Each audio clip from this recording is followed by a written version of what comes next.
Have you ever sat in your favorite chair, maybe with a warm cup of tea in your hands, and suddenly felt the weight of the quiet around you?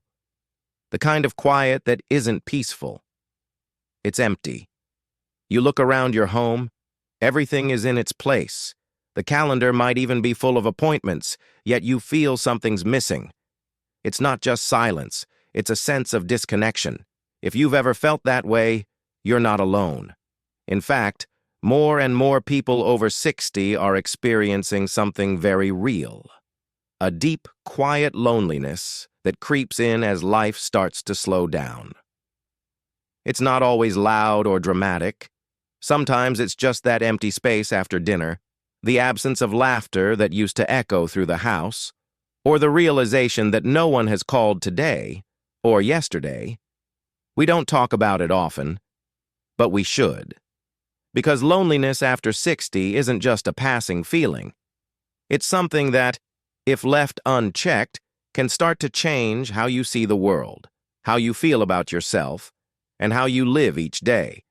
But here's the good news. Loneliness doesn't have to define this chapter of your life.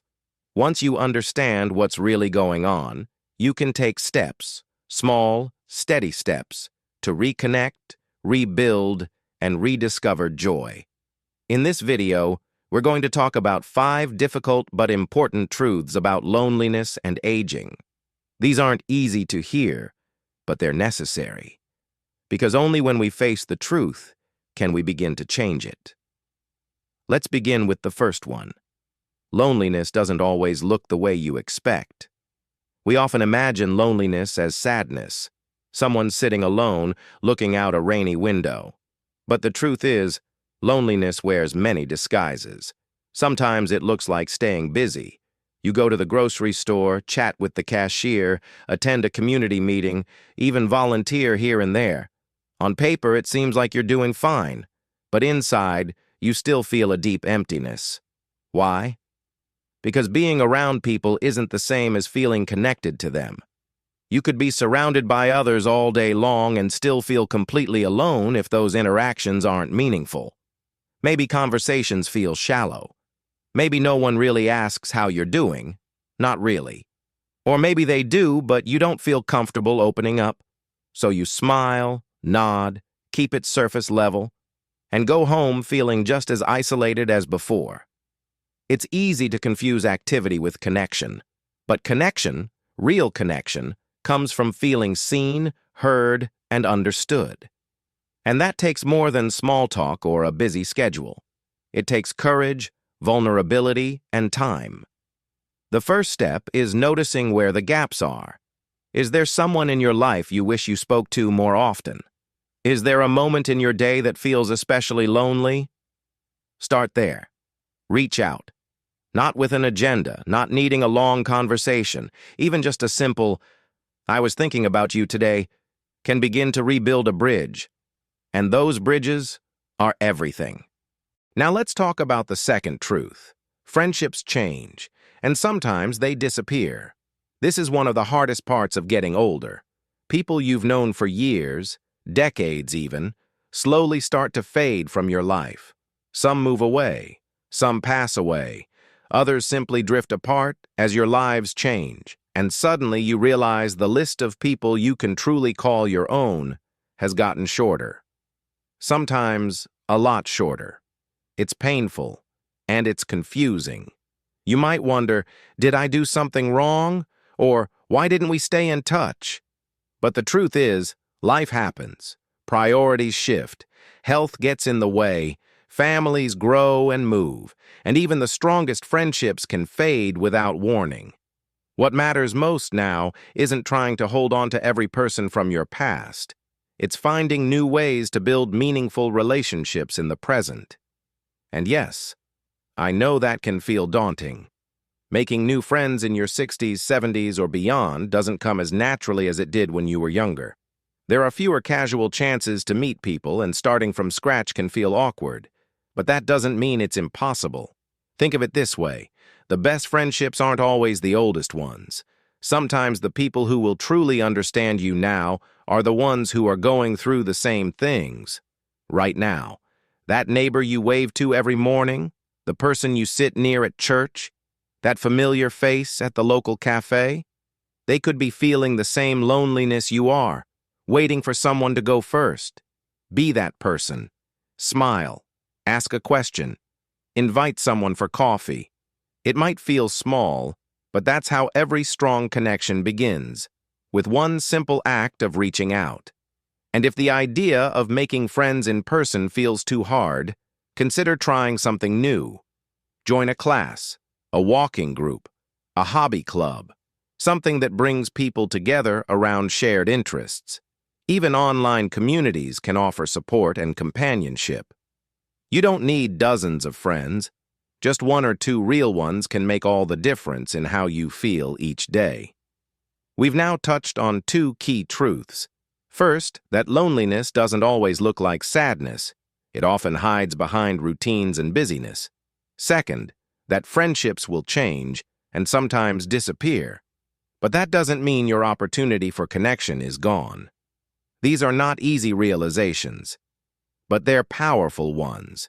Because once you stop blaming yourself or waiting for things to just go back to how they were, you can begin creating something new, something even more meaningful. Let's keep going. One of the most overlooked parts of aging loneliness is something many people don't realize until it's already taken root. It's not always about missing other people. Sometimes it's about losing a sense of yourself. Let's talk about the third reality. Retirement, aging, and life transitions often strip away your identity, and that can leave you feeling more alone than ever. For decades, you probably defined yourself by your roles. Maybe you were a mother, a husband, a teacher, a nurse, a business owner, a caregiver. You woke up each day with something expected of you, something to take care of, something to work toward. And even though life was busy, sometimes even overwhelming, there was a sense of belonging, of purpose. You mattered. But what happens when all of that slows down or stops entirely? When you retire, when the kids move out, when your daily routine no longer revolves around other people, you suddenly face a strange question. Who am I now? And more often than not, that silence, that sudden freedom, feels less like peace and more like emptiness. That's a kind of loneliness people don't prepare you for. You might not be missing anyone in particular, but you're missing yourself, the version of you that felt valuable, the version of you that was needed. The truth is, this is a natural part of aging, but it doesn't have to stay this way. Just because one chapter of life is over doesn't mean your story is. Your purpose doesn't disappear with age. It evolves. And the beautiful thing is, now you get to choose what that looks like. Maybe it's volunteering for a cause close to your heart. Maybe it's learning something new, music, gardening, painting, writing, whatever lights that spark inside again. Maybe it's mentoring someone younger, passing on your wisdom in ways you never had time to before. Whatever it is, don't wait for purpose to come knocking. Go looking for it. Step into something new, because when you feel connected to your own life again, everything else becomes easier. You feel more confident, more energized, and more open to connection with others. That brings us to the fourth reality. Family relationships often become more distant, and that hurts, even when no one means to cause pain. Let's be honest. It's hard when the people you love the most aren't as present as they once were. Maybe your kids live in another city or another country. Maybe they're busy with work, raising their own families, just trying to keep up with life. You understand, you get it. But still, it stings when the phone doesn't ring, when holidays are quiet, when updates come through text messages instead of visits. You try not to take it personally, but it's hard not to feel forgotten sometimes. And here's the brutal truth. Your children, grandchildren, even siblings, they love you, but they're living in a different rhythm now. Not necessarily a better one, just a faster one. And sometimes they simply don't realize how much their absence affects you. That's why it's so important to speak up, not in a way that makes them feel guilty, but in a way that's honest. Say, I miss hearing your voice. Or, it would mean a lot to me to have a regular phone call each week. Be clear. Be loving. People can't meet needs they don't know about. And if they can't give you everything you're hoping for, that's okay too. It doesn't mean you're unloved. It just means you might need to build additional support around you. That's where friendships, communities, and new connections come back in. Sometimes the people who become your greatest companions aren't the ones you raised or grew up with. They're the ones who walk into your life later, when you least expect it, and bring warmth and laughter into an ordinary afternoon. Keep your heart open to them. Now, while we're here, let's talk about something that's quietly eating away at more lives than we care to admit. Pride. That brings us to the fifth reality, one of the toughest of all, and yet the most liberating when understood. Loneliness often sticks around because we're too proud to admit we're lonely. It's not easy to say, I feel alone, especially if you've spent your life being the strong one, the dependable one, the problem solver. Admitting loneliness can feel like weakness, like something you should have figured out by now. But it's not weakness. It's human. Every person, no matter how old, how wise, or how independent, needs connection. We're built for it. The real danger isn't feeling lonely. It's pretending you're fine when you're not. Because that's when the loneliness digs in deep and starts to affect your health, your mood, your energy, even how long you live. Yes, studies show that chronic loneliness can be just as harmful to your body as smoking or obesity. But guess what? Connection, real, heart-filling connection, is powerful medicine. It lifts your spirit, it sharpens your mind, it even strengthens your immune system. But to receive that medicine, you have to be willing to ask for it.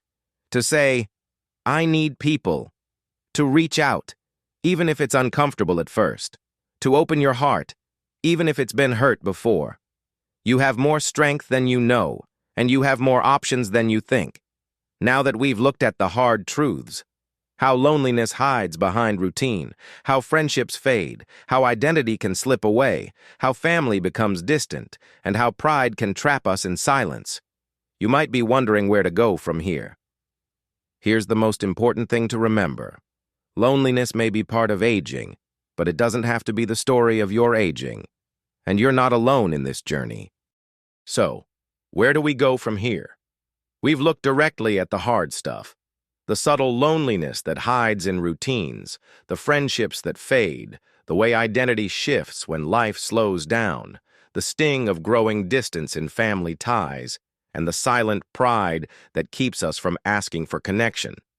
These aren't easy truths to face, and if they've touched something in you, I want you to know something important. You are not broken. This isn't the end of the road. In fact, it might be the beginning of a more honest, more meaningful part of your life. The first step toward change always begins with awareness, and the second step is action, even small actions, especially small actions. Maybe it's calling someone you haven't spoken to in a while, even if it feels awkward. Maybe it's saying yes to that local coffee meetup or walking club you've been putting off. Maybe it's finally talking to your doctor or a counselor about the quiet heaviness you've been carrying. There is no shame in needing support, only strength in seeking it. You might be thinking, it's too late to change now. But let me tell you something from the heart.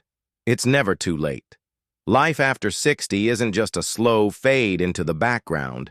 It can be a time of powerful renewal. In many ways, it's the first time in decades that you're free to truly focus on what matters to you. Not to your job, not to your kids, not to anyone else. Just you. That doesn't mean ignoring the loneliness. It means facing it and choosing to fill those empty spaces with something real. One of the most powerful things you can do is start showing up for others, even in small ways. When you step out of your own head and into someone else's world, something changes inside.